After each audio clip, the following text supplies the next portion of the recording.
Good evening, my fellow citizens.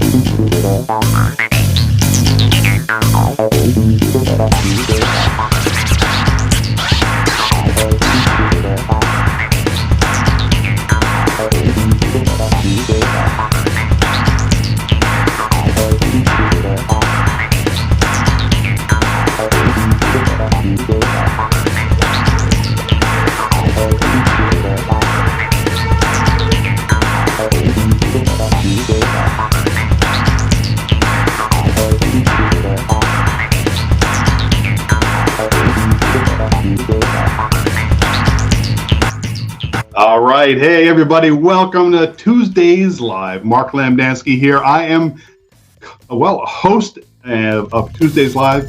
You know me formerly from Twitter Tuesdays Live. I am glad to be here. This is episode 2 of our new show, and I'm really glad you all are tuned in. We appreciate it. Let me really quick make sure I remind you we are an interactive show. What that means is, well, pretty simple.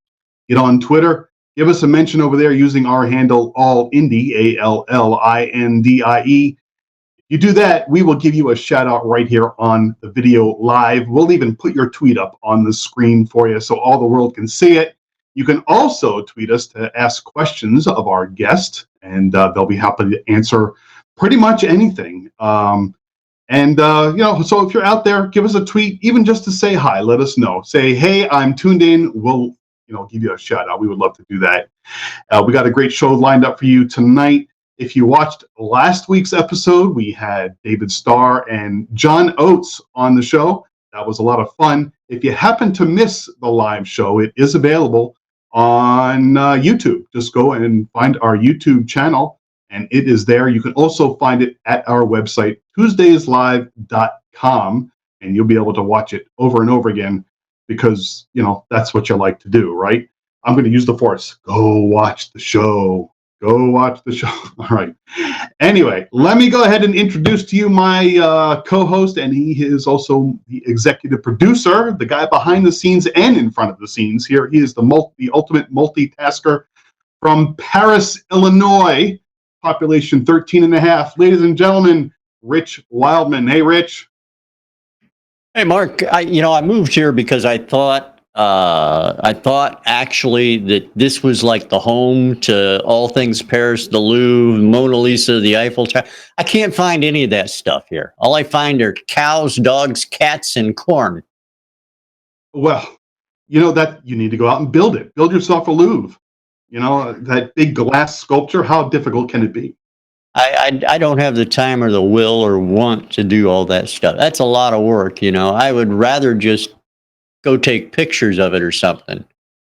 Brag about, here I am, it's the Louvre. And no, not even a good hamburger stand here, I'm telling you. No. What's a night out over there in Paris? What does everybody do for fun there? According to the paper, meth. Oh no. Okay.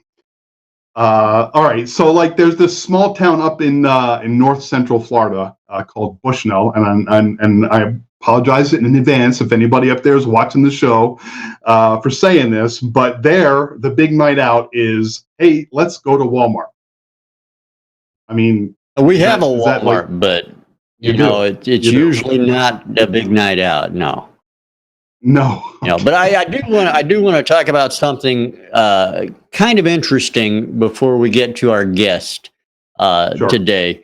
And we also have a sponsor we need to get to and thank as well. Yep. But before we do that, I want to talk about something that a gentleman who goes by the name Ghostly Beard put out online in a blog post, which talks about indie musicians and hosting their music to places like Apple Music, Google Play, Spotify, Pandora, and so on. Ghostly Beard says he's opting out, and he's got a blog post at his website, ghostlybeard.com, that you need to take a look at. One of the things he goes over the pay list or payout numbers for each of these sites, Tidal, Apple Music, Google Play, Deezer, Spotify, Pandora, YouTube, and so on. And for an indie musician, it really is pretty sad, that these sites don't pay out what you would think they should and what you would hope they would. They're paying out less in all cases, less than 1/10. In fact, in a lot of cases, not even 1/100th of 1 cent per listen, which is a pretty sad state of affairs. That is crazy. That's terrible. This music industry isn't what it used to be. That's for damn sure. No, it's not. And so anyway, I would actually caution all musicians, do your research before you join these clowns or whatever you want to call them and put your music up there, because you want to make sure you know what you're getting out of the bargain as well. Absolutely. Yeah. Thanks for bringing that up. Hey, before you go and promote our sponsor, I do want to give a quick shout out to Carol, who is listening, and she's tweeting out on the Indie Music Coalition Twitter account. So, hey, Carol, over there in Queensland, Australia, Townsville to be exact. What's up, Carol? And she have there you go. Crocodiles over there. She have crocodiles in Townsville? Yeah. Other than her husband, no. Oh, well, no fun. No fun. I'll tell you what is fun. If you're an indie artist anywhere in the world, you want to get hooked up with the guys and gals over at the Indie Music Bus, because they can help you get heard. You get eyes on what it is that you're doing when it comes to your social media, getting your music out there in front of eyes and ears. Here's a little something they put together to kind of explain what they do in words and music. So,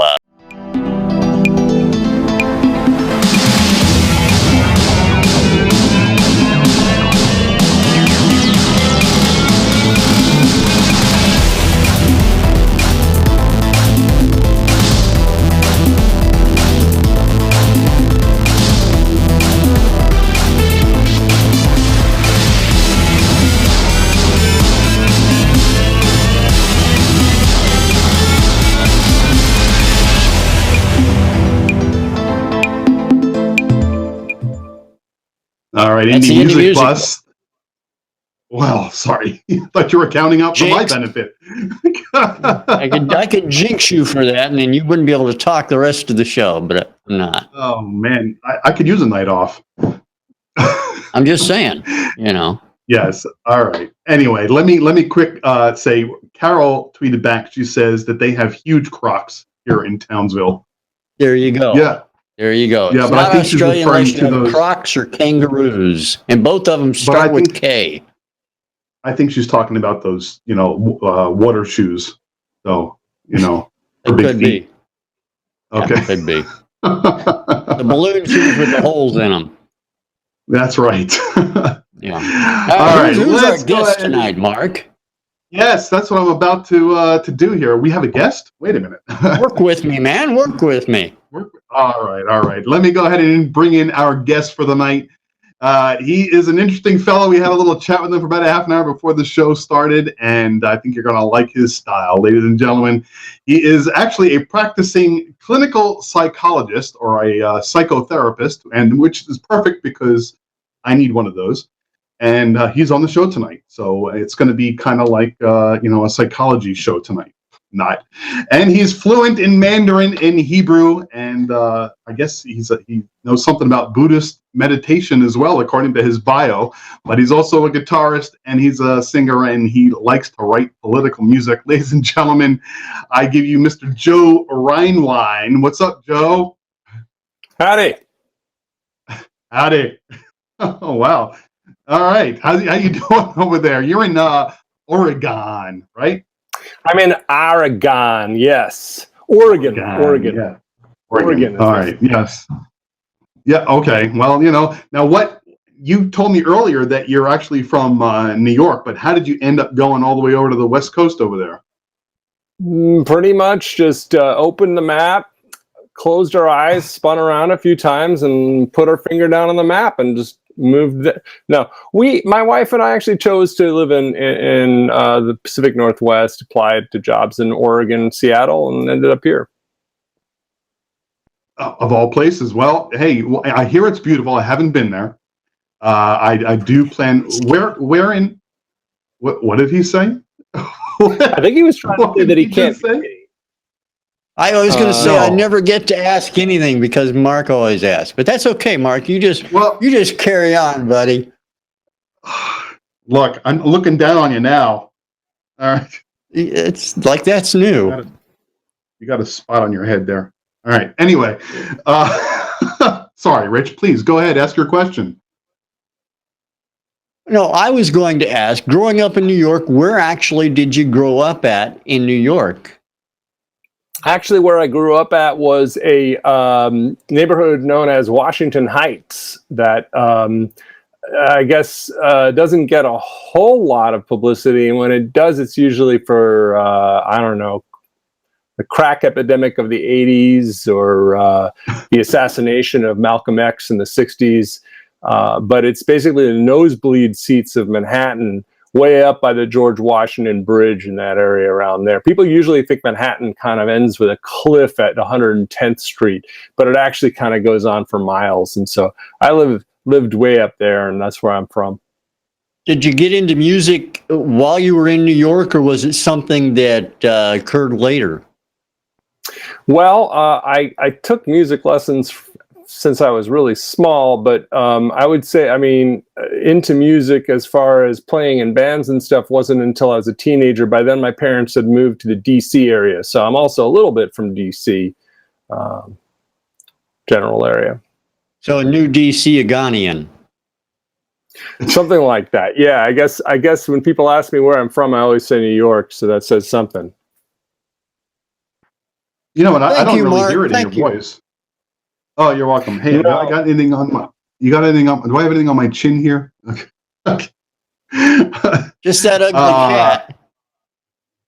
Oh God, Carol, I miss you. Please come back to the show. Anyway.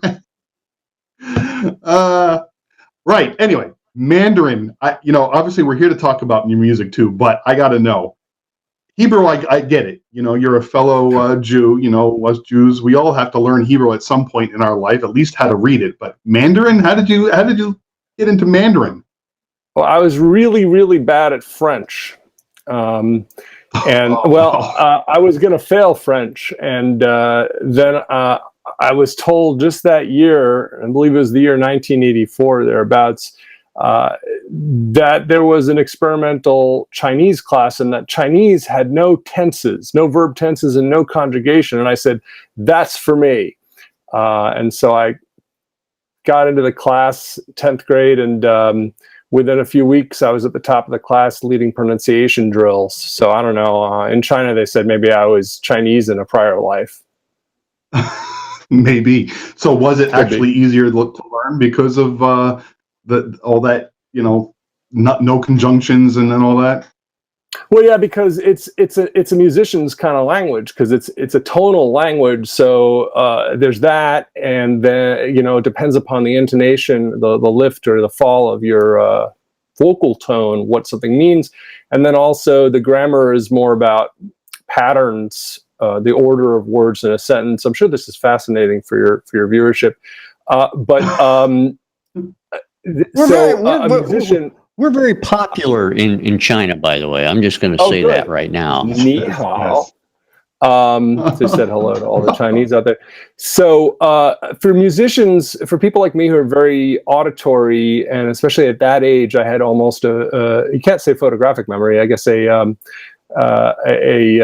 nowadays, I would say tape recorder, but nowadays, what would we say? I had an MP3 memory for music and for words, and so I'd hear something and I'd just spit it right out of my mouth, and it wasn't a problem. So I was ideally suited to take Chinese in high school, and then majored in Chinese in college because I didn't know what else to do. The only Mandarin I know is what you eat. Well, I like that too. Yes, Mandarin oranges too, Yes. Thanks, Carol. That was Carol, by the way, tweeting from the Indie Music Coalition account. So down under. Hey, Carol. I told Joe you were the hot blonde in Townsville, so so he wants to go to Australia until the next pageant where they elect a new one. Exactly. When is that? Every 30 years or something like that? I don't know, but it's coming up. That's all I know. Okay. Geez. So, Joe, I before want we to get talk to your about first Joe's song, music. I want to ask him when you first started out in music. You said you were taking lessons from the time you were very young. Did you start out on piano like most kids do? Did you gravitate directly into guitar? What was it that got you going? Yeah, I think like a lot of people of my generation, I started out on the recorder, which usually speaking is a sort of frightful instrument, usually white, or black in color, that sounds really repulsive when elementary students blow into it. But I took to it and got pretty proficient at it. And meanwhile, yes, also started piano lessons from almost as early as that, and took piano and recorder till I was about 12.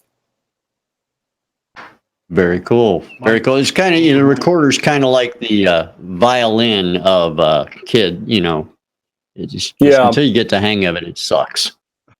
Yeah, it's not quite as bad as the violin. The violin is uniquely horrific to listen to when someone has no idea what they're doing with it. The recorder, though, is up there, depending upon how hard they blow on it. Oh yeah, both of my kids had to play recorder in school. Yeah. And yeah, when they were done with that, I think went into the trash the very next day, something like that. So it makes a great introduction for a famous Led Zeppelin song, but I think those guys really knew how to play recorder. The ones that Stairway to Heaven intro. Yes, absolutely. Before we get to your first song, describe your music. How would you, if someone was asking you, someone who never heard your music said, "Tell me what your music's like," make me want to listen to it. Oh, that's two different things. Tell me what your music is like and make me want to listen to it. That'd be two orders on the docket there. Well, I would say something like eclectic, whimsical, humorous, experimental would be some of the adjectives I use, and then more recently political. Satirical for sure, especially the recent work. I don't know if that would make someone want to go listen to it or not. I guess it depends what you're into. It certainly isn't conventional, say, dance music. It doesn't fit really neatly into any genre. I don't even know how much indie works, especially for the album I'm about to release. I know several. I have several friends on Facebook that would probably be interested in your political music. Mm-hmm. That's for sure. Mm-hmm. Yes, absolutely. Yeah. All right. Well, then the first song that we're actually going to play is called "Drumfadelic Nightmare." So tell us a little bit about specifically this song, what it's about. Sure.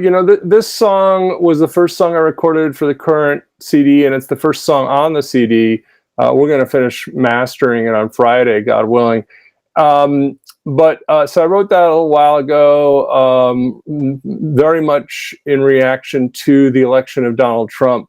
And, I think the song kind of speaks for itself as for what my views were on that matter. But I kind of bottled up a lot of my feelings about it and then spilled them into that song, and then felt that I had kind of spoken my piece. So that's pretty much what that song is about. But I guess the other thing that the song is about musically is headphones falling out of people's ears. No, it's about my love of and my tribute to the music that I grew up with in the 70s in New York City.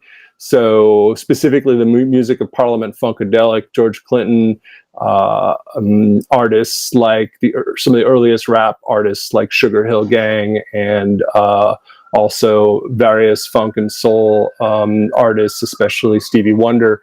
I think all were in my heart as I was creating that music. And I should say that song is also, it's This ended up being more complicated than I thought it was going to be, but I included my engineer, Sean Flora, on the byline for the song. And it turns out that kind of bollockses up any kind of commercial stuff you do with the song.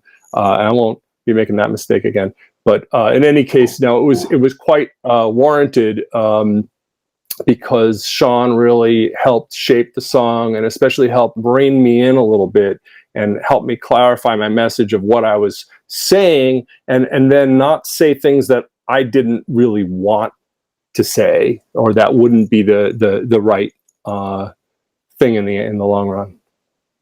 Basically, he reined me in. Cool. Well, hopefully that was a good thing. It was a very good thing, and he also contributed a lot to the melodicness of the song. I think as I had it, it was mostly a rap. And so he helped it become more of a song. All right. Well, then let's let the audience take a listen. Rich, you all set there? Oh, I'm Rich. always ready. You know that. All right. Okay. Want to make sure. I don't want to catch you by surprise. Ladies and gentlemen, Joe Rhinewine, this is Drumpfadelic Nightmare right here on Tuesdays Live.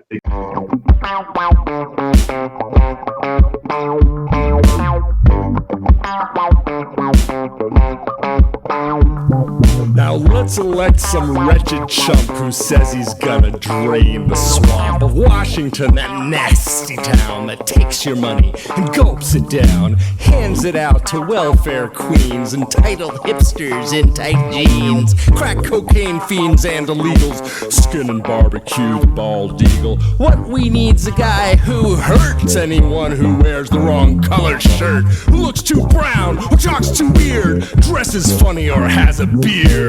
This guy's the one to reclaim our place, restore our pride and our pure race, keep those uppity women quieter, jail all the press, then the rioters. He's gonna make America fight again. He's gonna make America white again. Make America safe for you. If you ain't Muslim or black or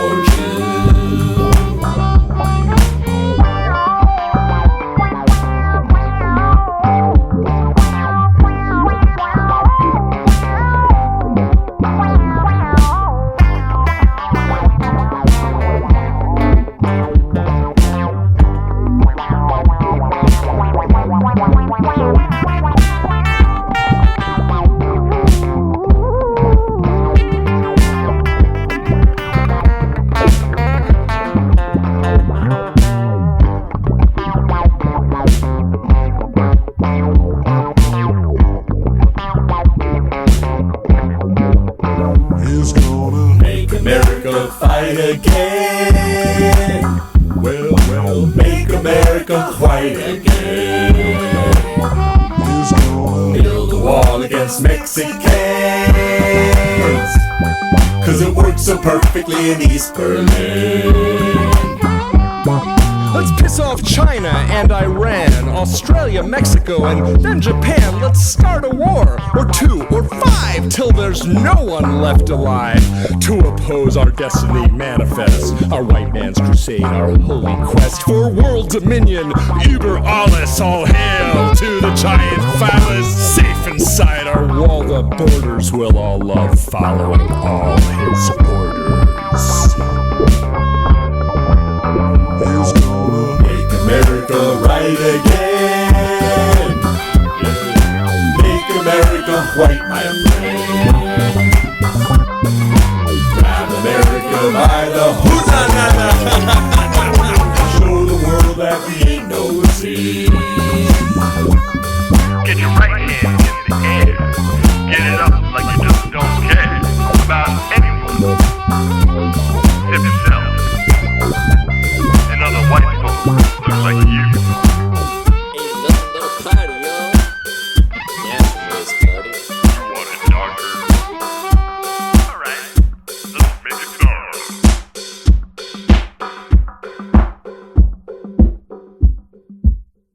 Here we are.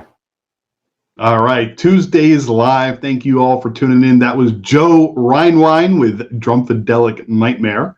One of those songs that doesn't exactly fit into a specific genre, with a little rap, a little singing, a little funk, a little disco, a little of everything going on over there. Just like you said, you didn't lie. Yeah, pretty much whatever I want to do, I throw in there. I've listened to a lot of the tracks that you have up over on SoundCloud. Listen through them, and you tend. I don't know if you consider this, but it seems to me like a number of the tracks tend towards the bluesy side, at least from a guitar perspective. Yeah, that's true. And that's sort of, that's a little bit like, you're looking for a contact lens, and so you go look for it in the bedroom. Why? Because the light is best in the bedroom. So that's where you look for the contact lens. So with the blues, it's just, I can do that, and I can do it pretty well. So there tends to be a kind of default to doing it, because if you do something well, it's just going to be a sharper instrument, if you will. That makes sense. That makes sense. Carol likes Go ahead, Mark. No, I was going to say Carol likes the lyrics. Yes. All right, go ahead, Rich. All right. The question I have is, we know that your music is political in a number of cases. I'm not going to say all cases, but in a number of cases.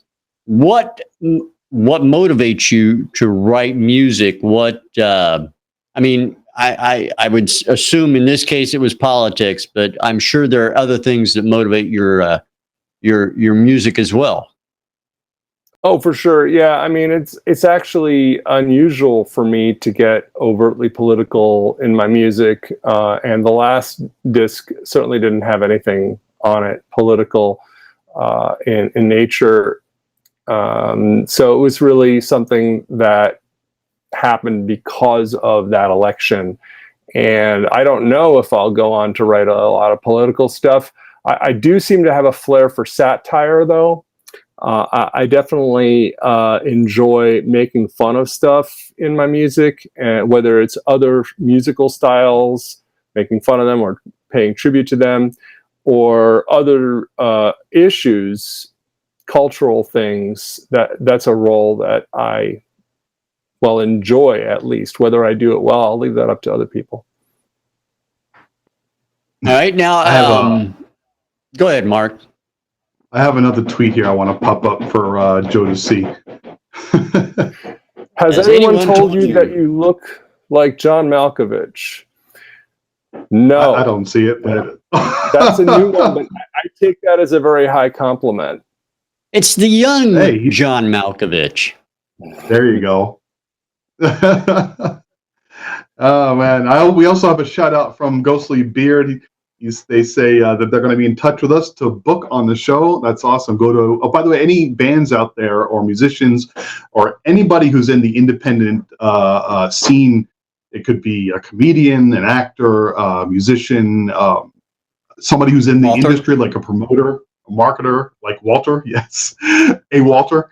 Go over to TuesdaysLive.com, click on the guest application link, and apply to be a guest on the show. We'd love to have you on. Do it. What have you got to lose? As Donald Trump said once. All right, we're not going to go there. Sorry, Rich, I had to say that. I think we already went there. You played my song. And... Yeah. All right, Rich, go ahead. You're up. I'm going to drink my tea.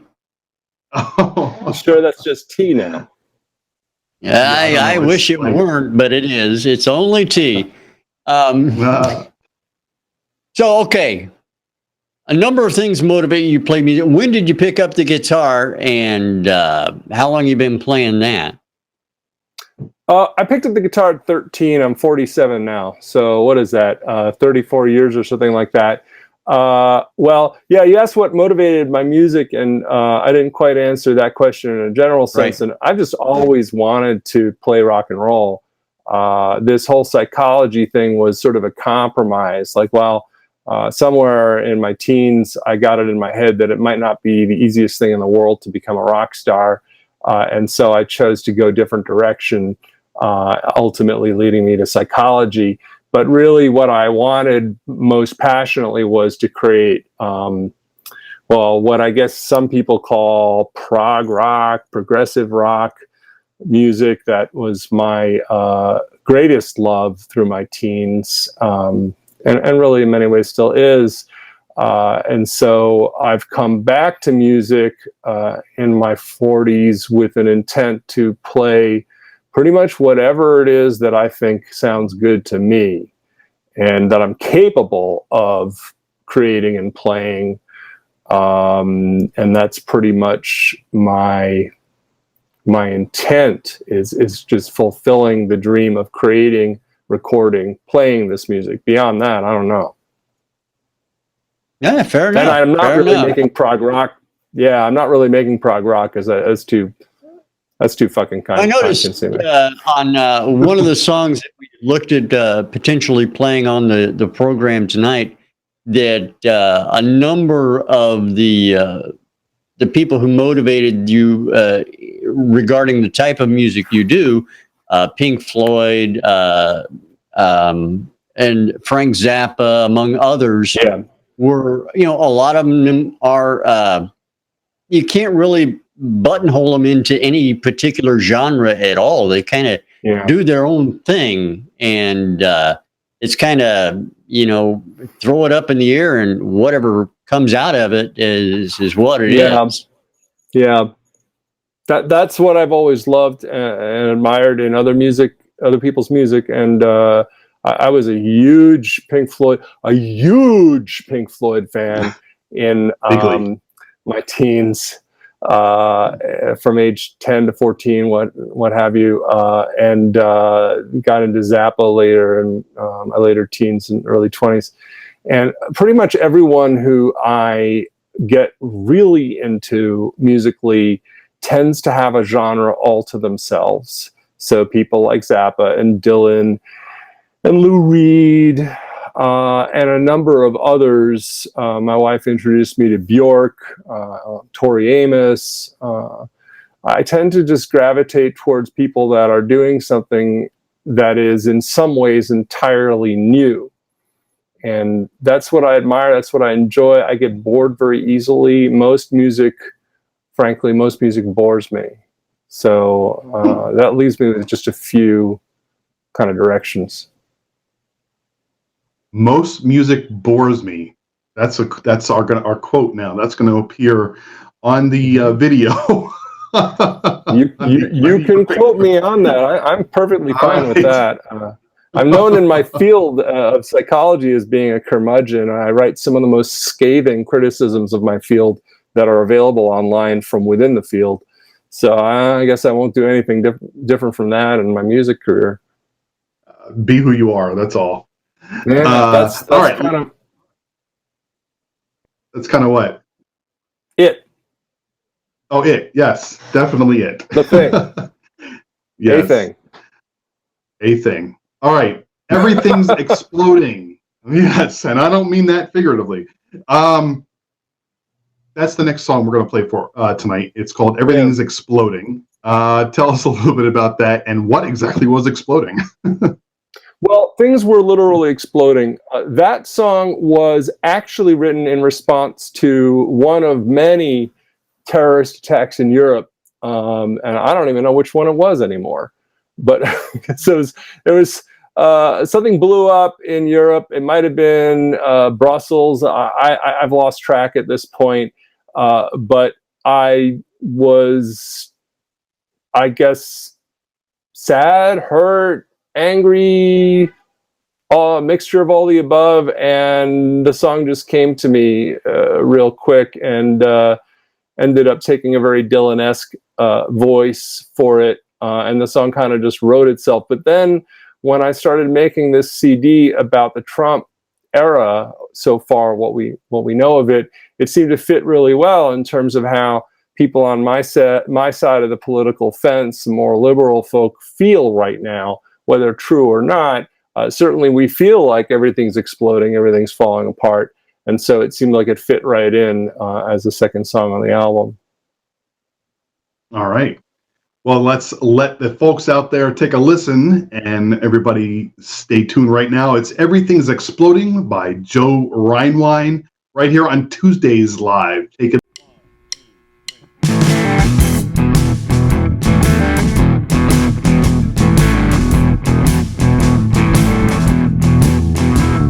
When I woke up in the morning, I put on a pair of slacks. I tripped my way down the kitchen stairs as they handed me a fax.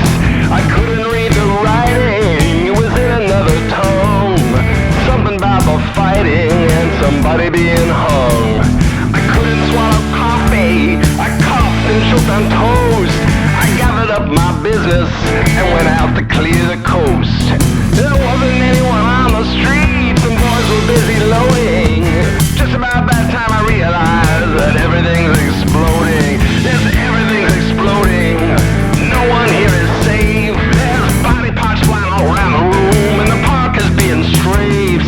Seems like everything's gonna detonate if you let it lie alone. Some forensics will identify you from your teeth and from your bones. A carrier arrived carrying a pack of tainted meat.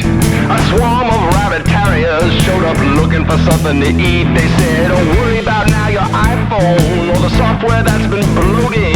You'd better just accept the fact that everything's exploding. No, it ain't no use going begging, ain't no use emoting, ain't no point doing politics, cause nobody will be voting. Yes, everything's exploding and nothing's going right. There's military personnel just looking around for a fight. Machinists keep on making machines, coders keep on coding. May as well unplug themselves, cause everything's exploding.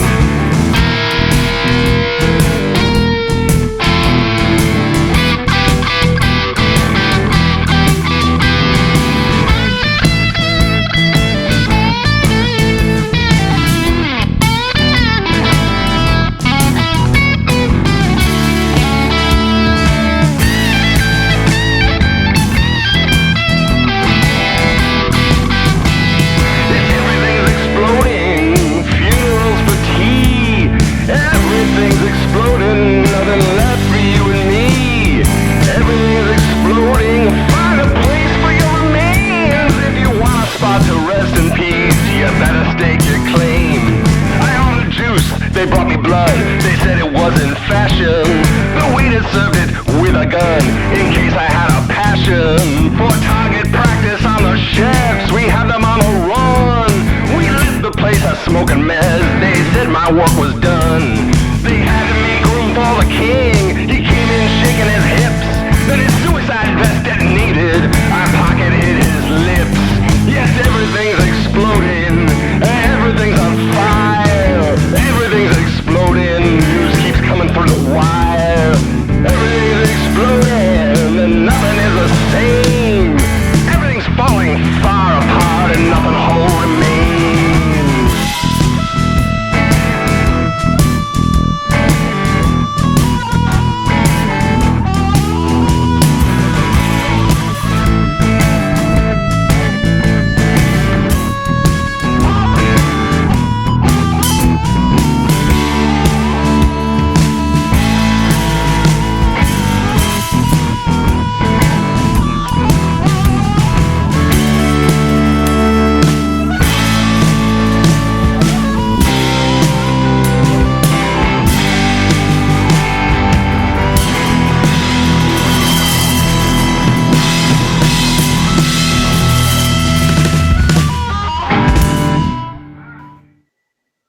Everything's Exploding by Joe Rhinewine right here on Tuesdays Live. Thank you all for being out there tonight. Carol said she loves the guitar in this song, Joe, and because she is a big progressive rock fan herself. She is a Yes nut, believe me. She loves old Yes. Yeah. I like Yes too. She doesn't like the 80s Yes though. I did like the 80s Yes. It was okay. You really have to be a major Yes fan to not like their music in the 80s, though. I mean, to really like the old stuff is what I'm saying. Does that make sense? No, you don't. No, you don't. No, you don't. You just have to be Mark Lamdansky like their 80s stuff. Oh, please. Come on. I like the old stuff too. I like, well, they're all old now, but I like the classic rock stuff too. But all right. I've got a question about the song we just heard, Everything's Exploding. The vocal treatment on that track is interesting to me. A lot of people will take vocal treatment like that and use it for a little bit. You used it through the whole song here. Number one, what prompted you to use that particular effect on the vocals? And number two, what was the motivation to keep it throughout the whole of the track? Sure. That was Sean's idea to have me sing into, I believe I sang into Dale's our harmonica player. I believe I sang into Dale's, I'm not a technical guy. I don't know much about equipment and gear, but it's a little mic that's greenish and has a big fat head, and the whole thing's really small. The bullet mic. And yeah, a bullet mic. Yeah. So Sean said, "Why don't you sing into that?" And I thought, well, that sounds kind of cool.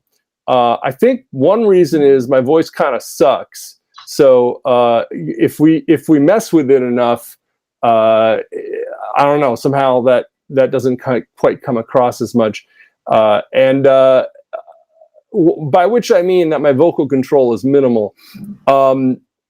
So a cool effect might be helpful in some cases. In the case of this song, I think that sort of filtered sound, almost like some John Lennon or Beatles songs, it ends up sounding colder and more hostile, maybe more angry, a little bit removed.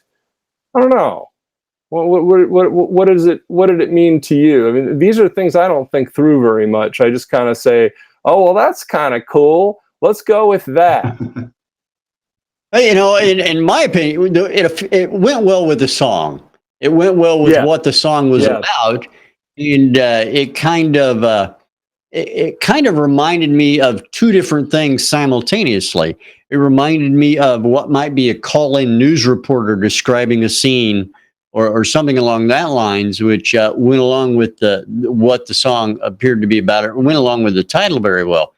And then it also, as you had mentioned, it seemed a bit distant, a bit cold, a bit withdrawn, perhaps from some of the lyrics, which worked well as well. Mm-hmm. Mm-hmm. Well, I'm glad it seemed to work well. It's certainly, as I said, not something I gave a lot of thought to. I tend to take a pretty intuitive approach to these things, and I also follow Sean's lead on a lot of production decisions. Though if I don't like it, he'll hear about it and we'll rework it. Sure. In this case, it worked. I mean, it's what a producer's for, to beat up on after the fact. Yeah. Sometimes he beats up on me, and that's good because I need to be put in my place sometimes. I think Rich is digging at me. Rich is kind of the we call him the producer of the show because he works behind the scene there. So, oh gosh. If you're just tuning in, you're listening to Tuesdays Live. We're live every Tuesday right here at tuesdayslive.com. I just want to remind you real quick too. It is now 7:43, so you got a little over 15 minutes to get your tweets in. If you're out there listening, don't be shy. Come on, give us a tweet. We'll mention you out here on the air. We'll even put your tweet up on the screen there like we did for Carol. And speaking of Carol, and I just wanted to show this to everybody. I kept telling everybody over the years that when we did Twitter Tuesday Live, we were an award-winning show, and nobody saw the proof. So I just wanted to hang that up there for everybody to see, so it's real. We did actually win Independent Radio Show of the Year in 2014. There it is. And Carol has a copy of this, and it's a copy. I have the original. Let me put that right back here where everybody can see it right behind me because I'm proud of it. Anyway, so the other thing too, I want to mention real quick, Patreon. we mentioned this in our show last week. It feels like a year ago. And, it does cost us money to run this show, and we do our best to keep this show going so that we can help support independent artists, get their names out there, get the music heard, get new fans for them. It's important for us to help these independent artists, no matter what they do, if they're comedian, author, artist, musician, whatever it is. So we are looking and hoping that maybe some of you will go over there and want to be a patron of Tuesdays Live. And to do that, you can go right over to patreon.com. That's patreon.com/Tuesdays Live. You can become a patron for as little as $2 a month. Believe me, everything helps. $2 a month is nothing. Come on now, become a patron. And once you do, you'll have exclusive access to a page that we have just for our Patreons, or patrons, over at TuesdaysLive.com. We got music downloads, special videos that we're going to be putting up there, and all kinds of other cool stuff, even your own chat room. So patreon.com/TuesdaysLive. Enough about that. Let's go back to some music now. We are going to play the final song by Joe Rhinewine tonight, which is In the Box. And I'm not going to say the rest of it. I'll let you do it, Joe. Tell us about this song. So yeah, well, let's ask about the title as well, Mark. I mean, that's a cool aspect of it.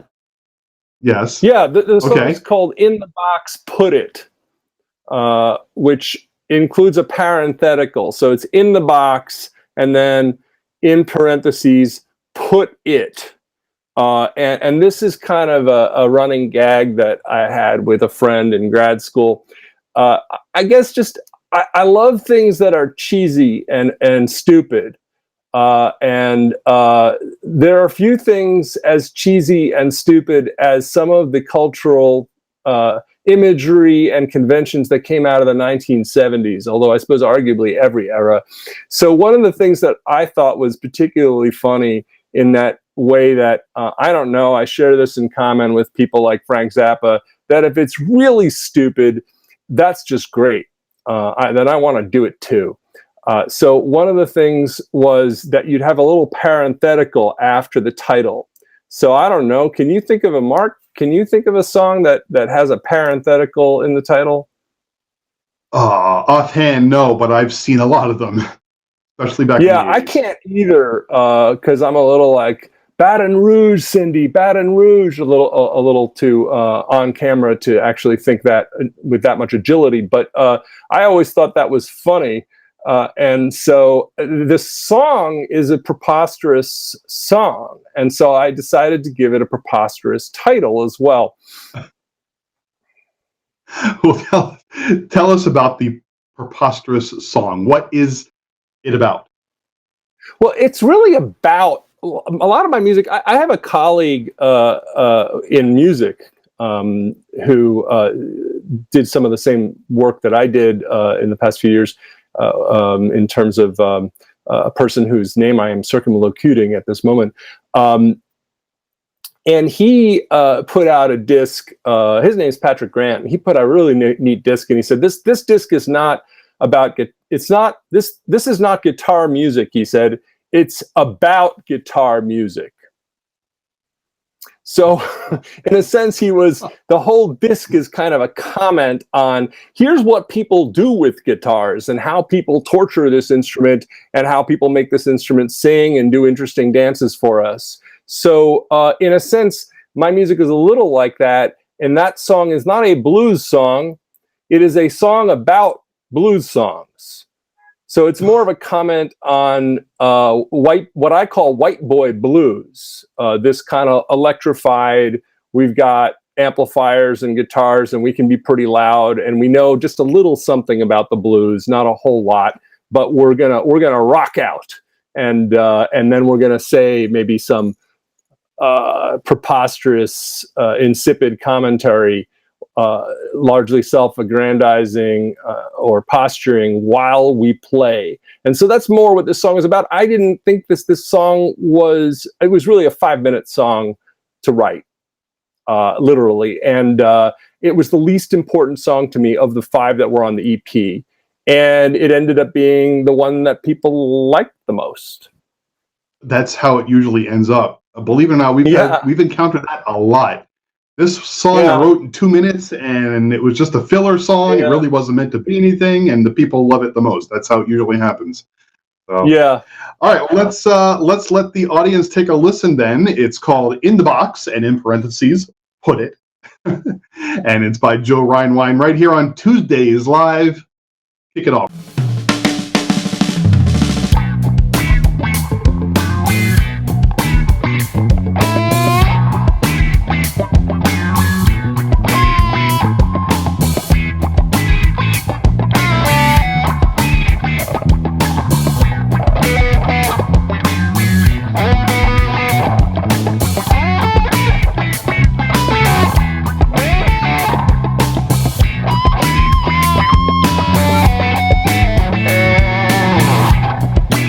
Once I had a little, but I couldn't make it.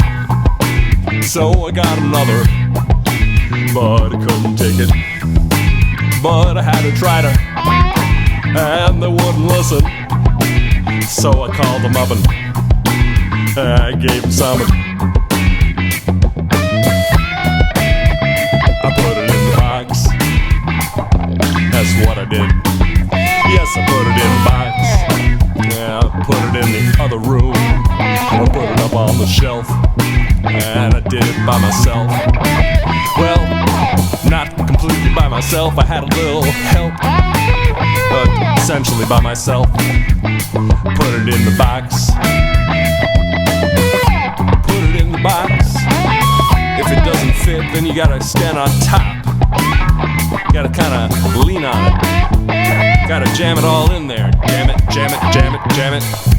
Jam it in. Gotta cram it, cram it, cram it, cram it. Cram it on in. Gotta step on it. Jump up and down on it. Make it get in there. Move it to the other room where no one else is gonna find it. Just put it in the box.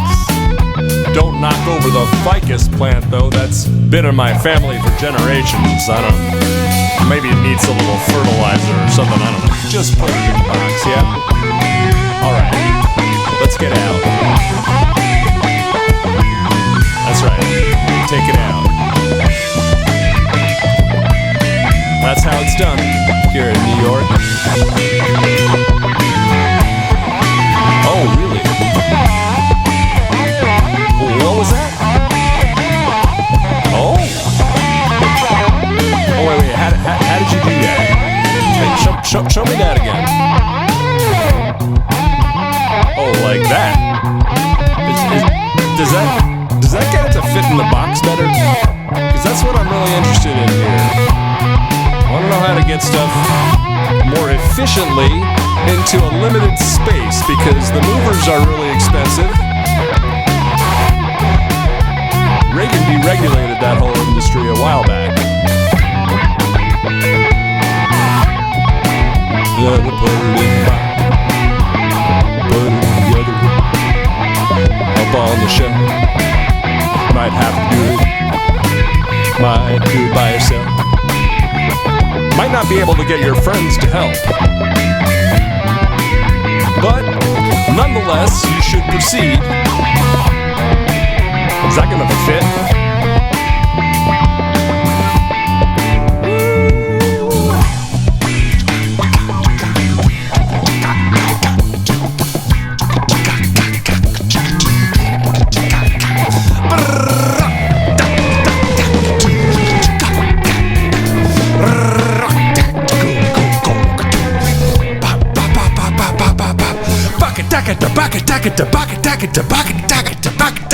Woo!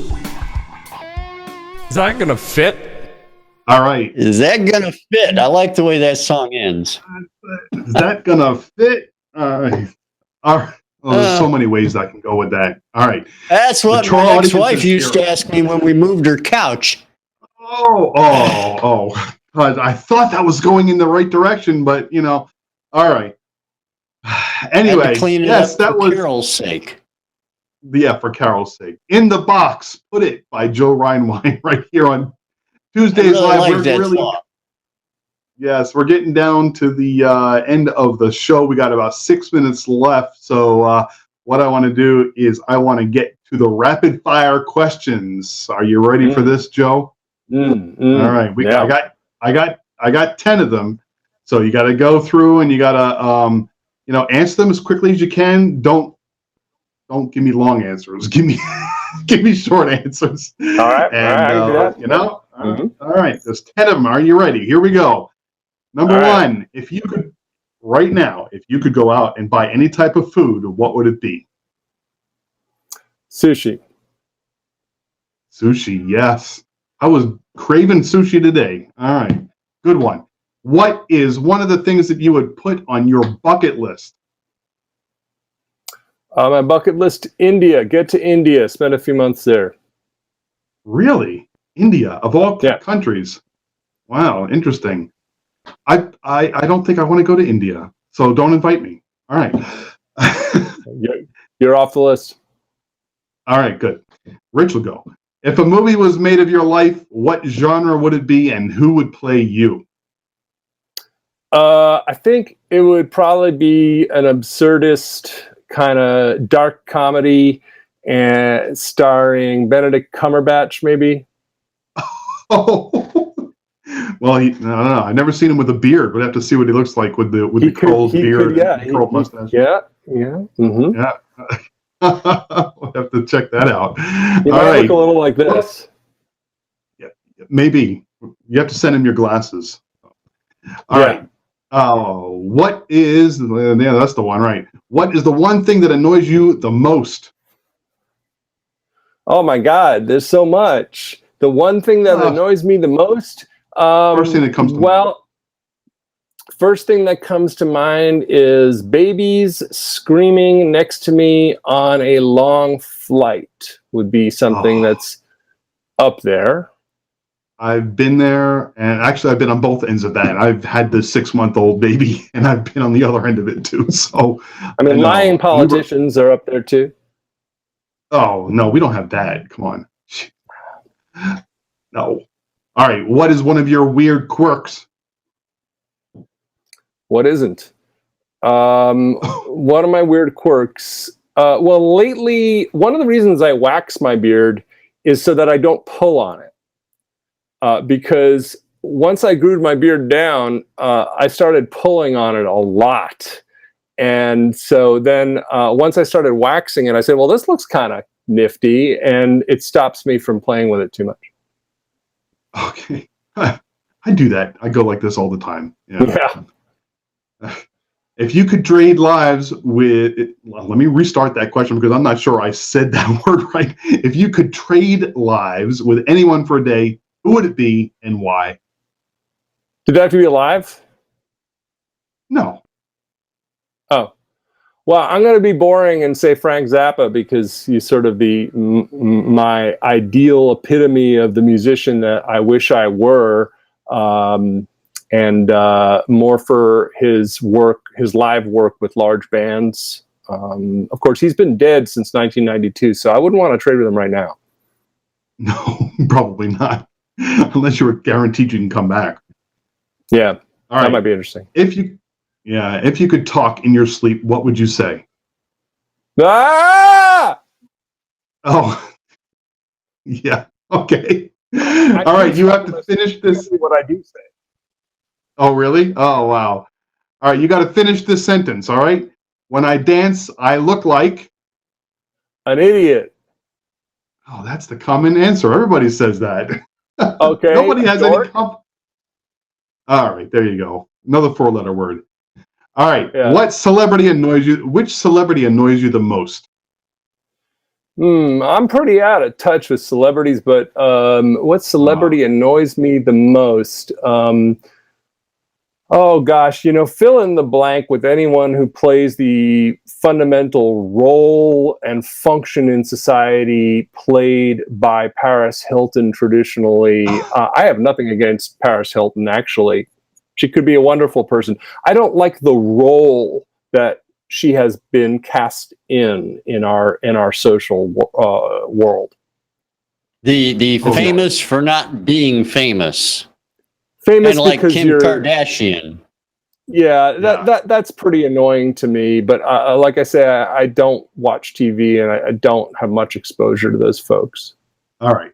Had I known that in advance, I wouldn't have included that question. All right. Last one, and then we got to call it a night. If you could get a yacht, what would you call it? Oh, I got one for you. That's rough. You got one? I got one for you. Drumpfadelic Nightmare.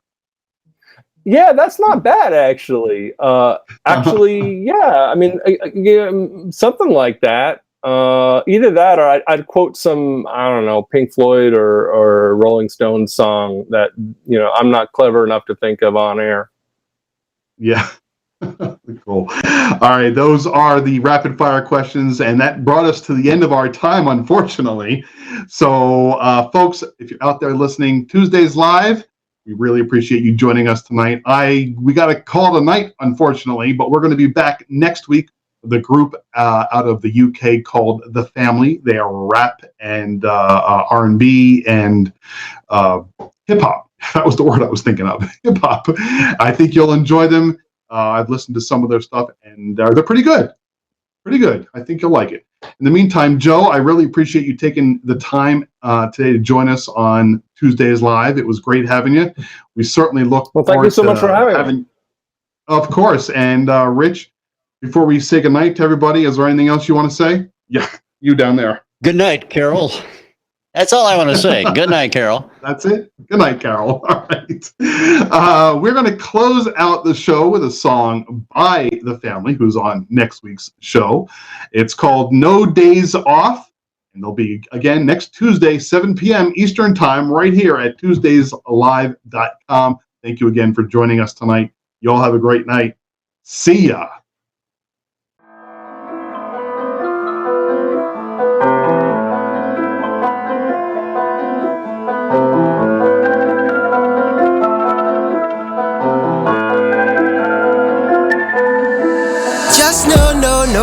No, I'm working. Gotta get what I deserve. No days off. I want it all. Who's stopping me? Gotta get what I deserve. No days off. Just no, I'm working. Gotta get what I deserve. No days off. I want it all.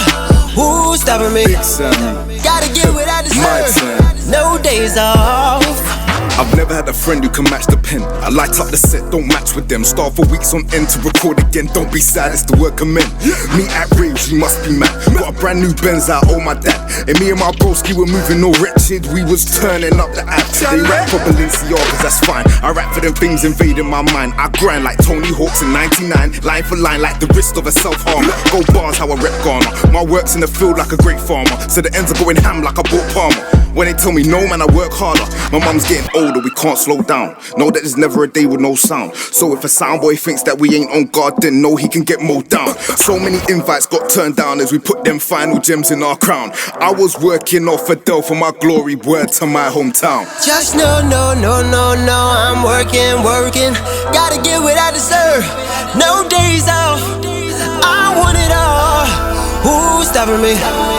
Gotta get what I deserve. No days off.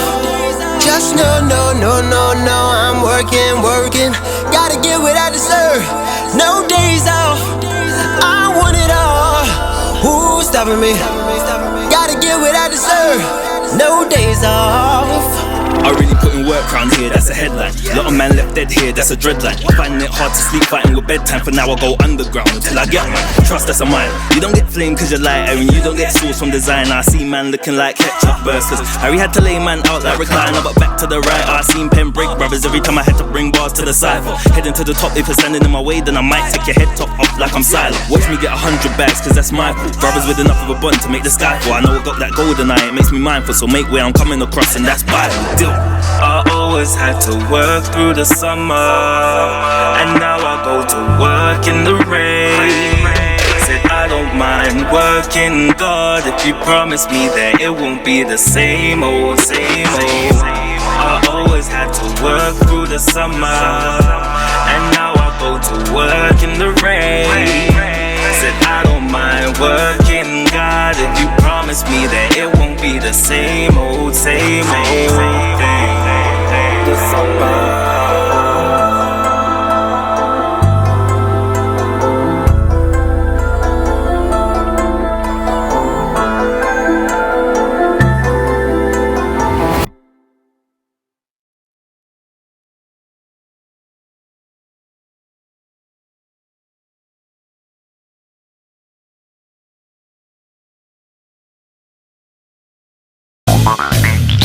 Good evening, my fellow citizens.